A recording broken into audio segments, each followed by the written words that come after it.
the Herdline News. Tyronn Lue observed LeBron James at their first practice of the season, and he's comparing LeBron to Benjamin Button. He seems younger. I call him Benjamin Button, but but he seems younger. Just seems happier with the game right now. Just having fun, just enjoying the game. So hopefully I can carry on for 82 games and into the playoffs. He seems younger and he seems happier after he's actually getting older, and Kyrie just left him. I don't buy it. Hey, Goulet, did you look at the rosters between Boston now and Cleveland? Cleveland's got better players. Now, they're old, and they're not going to last very long, but Cleveland now has LeBron, high-end player, Isaiah Thomas, a high-end player, and Kevin Love's a 2010 high-end player.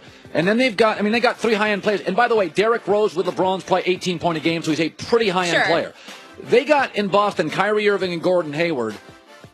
And then guys, Marcus Smart, Al Horford, Jaylen Brown can't shoot, 19-year-old Jason Tatum. I'm not sure Boston, seriously. Well, defense is going to be their issue. I'm sorry, but their defense took a hit. Their depth took a hit. Last year, I felt Boston was the fourth best team in the league. I thought Golden State was 1, Cleveland was 2. I felt San Antonio was 3. And then I thought you had an argument Boston was the fourth best team in the league. An argument. Okay, now with all the changes, Golden State's 1, Cleveland's 2, Oklahoma City's probably 3, Houston's 4. I'm not sure San Antonio's not 5, Boston's 6. They gave up a lot. But in the East... Yeah, but they gave up that.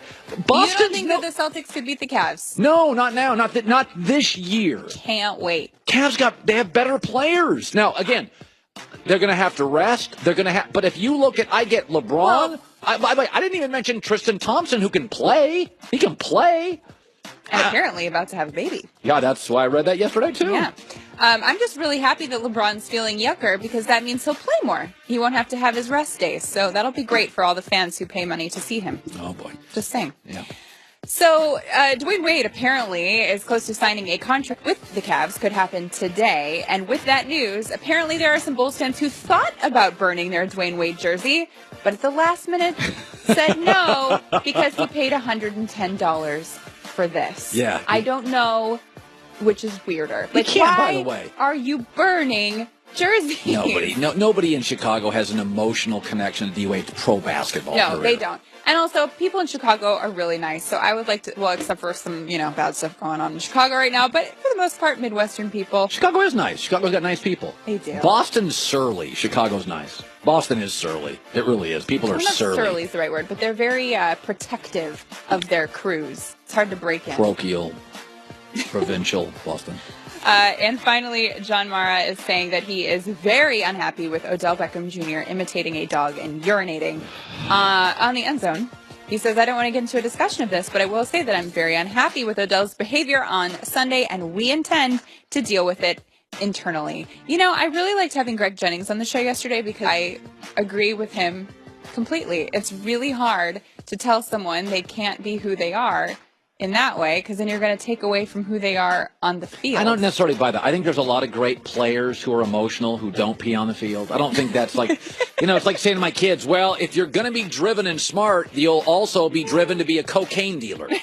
There's two different things. There'll be a really good one. Yeah, I don't. First of all, professional sports is not the perfection business. You take the good with the bad. You're dealing with young kids that get money fast. So I've never thought of professional sports as the perfection business. Nobody goes 82-0 in the NBA. Outside of the Warriors, you generally don't go you don't sweep 3 teams in the playoffs. You don't get perfect coaches. You don't get perfect officiating, even with reviews. Even when you look at reviews in college and pro football, it's not the perfect business. Yeah. It's the nebulous gray. But there are things that are just obviously poor judgment. There's no argument that, he's a creative guy. And by the way, Russell Wilson's a creative playmaker. He's not peeing on fields. I just wonder, people watching at home, and I think we're sometimes detached from that because we're so in it, but people watching at home, even with their kids, were they really offended by this?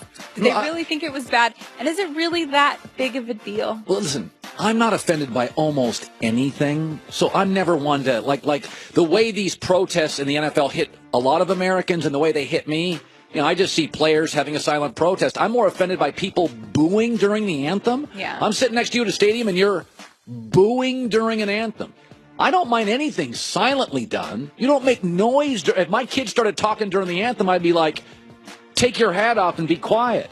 Like, booing to me is as disrespectful as a silent way more disrespectful. So I'm never offended by stuff, but I think there is a right and wrong thing. Peeing on a field like that is a wrong thing to do. Christine with the news. Well, that's the news. And thanks for stopping by. The Herd Lie Don't News. be that guy in the room with a long, sloppy looking under tucked shirt.